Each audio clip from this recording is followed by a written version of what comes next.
My self Sunil Kumar.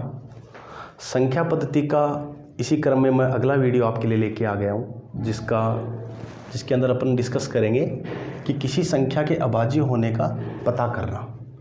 कोई संख्या अभाज्य है या नहीं है, ये हम कैसे पता करेंगे। तो देखो, सबसे पहले तो आपको इसके लिए जो अभाज्य संख्याएं हैं उनके बारे में आपको पता होना बहुत ज़्यादा ज़रूरी है। जैसे आपको पता होना चाहिए कि 100 तक, कम से कम 100 तक की अभाज्य संख्याओं के बारे में आपको पता होना ज़रूरी है। तो 100 तक की अभाज्य संख्याओं में मैं आपको एक बार वैसे बता देता हूँ। जैसे कि दो एक ऐसी संख्या है जो सम संख्या भी है और अभाज्य संख्या भी है। 2 के बाद 3, फिर 5, फिर 7, फिर 9 नहीं होगा, ठीक है, क्योंकि 9 में 3 का भाग जा रहा है। और 7 के बाद फिर 11, फिर 13, 17, उसके बाद 19, 21 नहीं होगा, 23 होगा। 23 के बाद 29, क्योंकि 27 में 9 का भाग भी जाता है, 27 नहीं होगा। 29, 29 के बाद 31, 31 के बाद 37, 37 के बाद 41, 41 के बाद 43 और 43 के बाद 47। अगर आपसे कोई पूछ ले कि 50 तक कुल कितनी अभाज्य संख्याएं होती हैं, तो देखिएगा 2, 1, 2, 3, 4, 5, 6, 7, 8, 9, 10, 11, 12, 13, 14 और 15। तो 50 तक कुल कितनी अभाज्य संख्याएं होती हैं? 15।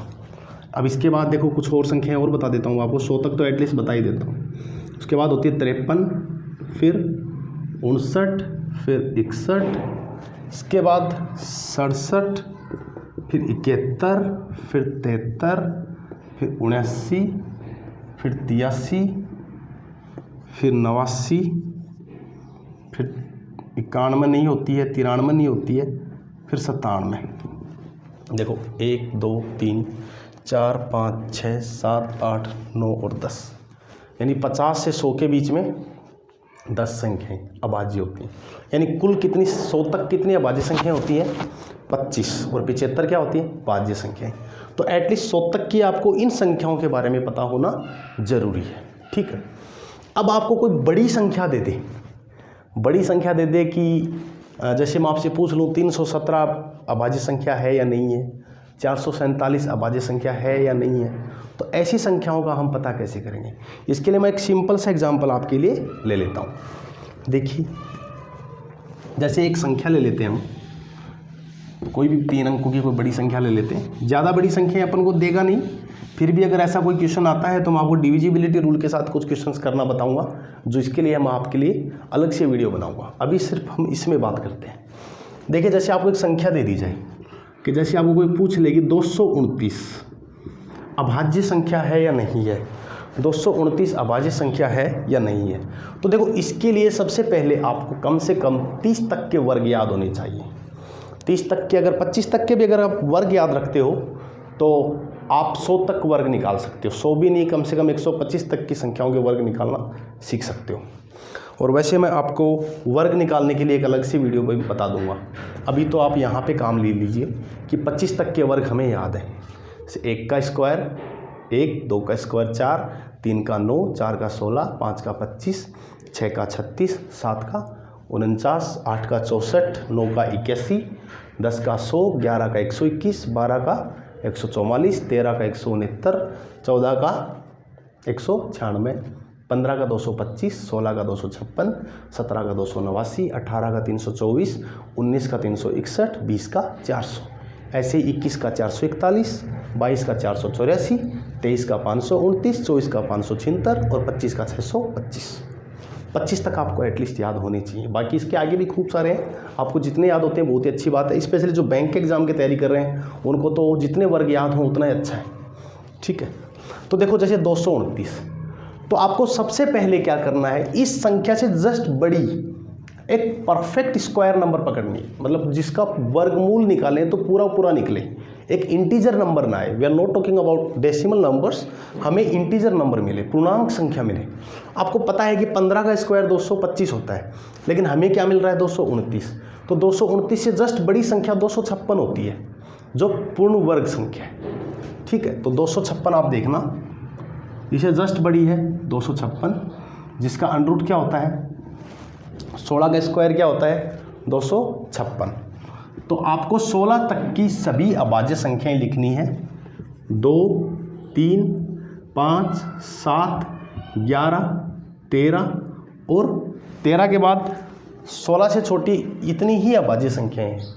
तो आपको 229 में सभी संख्याओं का भाग देके नहीं देखना है, आपको सिर्फ क्या देखना है कि 229 में सिर्फ इन 6 संख्याओं को डिवाइड करके देख लीजिए, 6 संख्याओं से इसको डिवाइड करके देख लीजिए।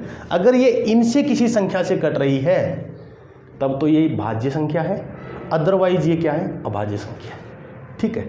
तो ये प्राइम नंबर है या नहीं ये देखते हैं अपन। क्या 2 का भाग इसमें जा रहा है, नहीं जा रहा है, हटा दिए, ठीक है। इसके आगे की संख्या क्या है 3, अब 3 से भाग देगी, देखिए क्या जा रहा है इसमें, 3 का भाग भी नहीं जा रहा है, क्योंकि 3 की भाजकता का नियम क्या होता है, अगर अंकों के योग में 3 का भाग जा रहा है तो उस संख्या के अंदर भी 3 का भाग जाएगा। तो अंकों के योग 2 और 2 4 और 9 13 में 3 का भाग नहीं जा रहा, तो इसका मतलब 3, ये 229 क्या 3 से डिवाइड नहीं है। 5 की भाजकता का नियम यानी अंत में 0 या 5 हो, तो 5 की भाजकता का नियम भी इसका आंसर नहीं है। अगली संख्या 7, तो 7 × 21 बच गया 1, मतलब 7 का भाग भी नहीं जा रहा। 11 दूनी 22, शेषफल 9 बच रहा है, 11 का भाग भी नहीं जा रहा। और 13 का 13 × 13 बच गए 9, 13 का भाग भी नहीं जा रहा। इसका मतलब 229 क्या है एक अभाज्य संख्या है, और अगर इनमें से किसी एक भी संख्या का भाग चला जाता तो 229 क्या होती भाज्य संख्या। आपको इसके बाद 4, 5, 6, 7, 8, 9, 10, 11 एक एक संख्या का भाग देने की ज़रूरत नहीं है, आपको सिर्फ इन संख्याओं का भाग दे के देखने की ज़रूरत है। अगर इनसे डिवाइड होती है तब तो एक अभाज्य संख्या है, भाज्य संख्या है, और इनसे डिवाइड नहीं होती है तो ये क्या है अभाज्य संख्या है। अगला क्वेश्चन आपके सामने मैं स्क्रीन पे लेके आ रहा हूँ। क्वेश्चन है देखिए कि निम्न में से कौन सी अभाज्य संख्या है। क्या पूछा आपसे, निम्न में से कौन सी अभाज्य संख्या है। आपके सामने पहला ऑप्शन दे रखा है, पहला ऑप्शन है निम्न में से कौन सी अभाज्य संख्या है। पहला ऑप्शन है 427, दूसरा ऑप्शन आपके सामने क्या दे रखा है, पहला ऑप्शन 427 है, दूसरा ऑप्शन है 297, तीसरा ऑप्शन है 507 और चौथा ऑप्शन है 307। मैं ऑप्शन लिख देता हूँ, ऑप्शन आपको दे रखे हैं। पहला ऑप्शन क्या दे रखा है आपको, पहला ऑप्शन दे रखा है 427, चेक कीजिए, सारे ऑप्शन लिख लीजिए। 427, इसके बाद 297, इसके बाद 507 और 307, 507 और 307। आपको ये बताना है इनमें से कौन सी संख्या अभाज्य संख्या है। तो देखो सबसे पहले बात, जिन संख्याओं में भाग जा रहा है वो तो भाज्य है, और जिनमें किसी खुद के और स्वयं के एक के अलावा अन्य संख्याओं का भाग जा रहा है वो तो भाज्य है, और बाकी बच गई वो अभाज्य। यहाँ पे आप एक चीज़ देखिए 427, क्या 427 भाज्य है या अभाज्य, तो ये आपको देखना है। तो आपको सबसे पहले क्या करना है, 427 है तो इसे जस्ट बड़ी संख्या देख लीजिए। 427 से बड़ी संख्या, जैसे आपको बताया था मैंने कि क्या नाम है 21 का स्क्वायर 441 होता है, 21 का स्क्वायर 441 होता है, तो इससे ठीक बड़ी 441 है। तो इसका मतलब 441 का वर्गमूल करते हैं तो 21 आता है। तो 21 तक की सभी अभाज्य संख्याओं को लिख लीजिए, 2, 3, 5, 7, 11, 13, 17 और 19। 2 का भाग जा रहा है, नहीं जा रहा है। 3 का भाग जा रहा है, 4, 2, 6 और 7 13, 3 का नहीं जा रहा है। 5 का जा रहा है, नहीं, क्योंकि इकाई का अंक क्या है 7 है, 5 का भाग नहीं जा रहा। 7 का 7 6 42, 7 एकम 7 बिल्कुल जा रहा है। तो ऑटोमेटिक ये तो क्या हो गई है भाज्य, पहला ऑप्शन क्या है भाज्य। तो हमें तो अभाज्य संख्या का पता करना है, निम्न में से कौन सी संख्या अभाज्य है, तो भाज्य है तो ये कैंसिल हो गया अपना ऑप्शन। अगला ऑप्शन देखिए 297। अब 297 के आगे की संख्या कौन सी है जिसका पूर्ण वर्ग ले सकते हैं अपन। 297 से आगे जस्ट पूर्ण वर्ग संख्या कौन सी होती है बताइए आप ज़रा। जैसे आपको पता है कि 16 का स्क्वायर 256 होता है, 17 का 289, 18 का 324, तो इसे जस्ट बड़ी 324 है। तो आपको 18 तक की सभी संख्याएं लिखनी है, लिख लीजिए ज़रा। 2 का भाग दीजिए, नहीं जा रहा। 3 का तो 9, 2, 11 और 7 18, 3 का जा रहा है, तो ये भी क्या हो गई भाज्य, मतलब ये विभाजित हो रही है। भाई 3 का 2 और 9 11 और 7 18, 3 का भाग जा रहा है तो 297 क्या है, भाज्य संख्या है। तो अपना अभाज्य संख्या पूछिए, ये भी हट गया है। अगली संख्या है 507। ये तो सीधा सीधा दिख रहा है, क्योंकि 507 के अंकों का योग अगर आप करोगे तो आपको दिख रहा होगा 5 और 7 12, और 12 में 3 का भाग जाता है, तो ये भी क्या हो गई, भाज्य संख्या।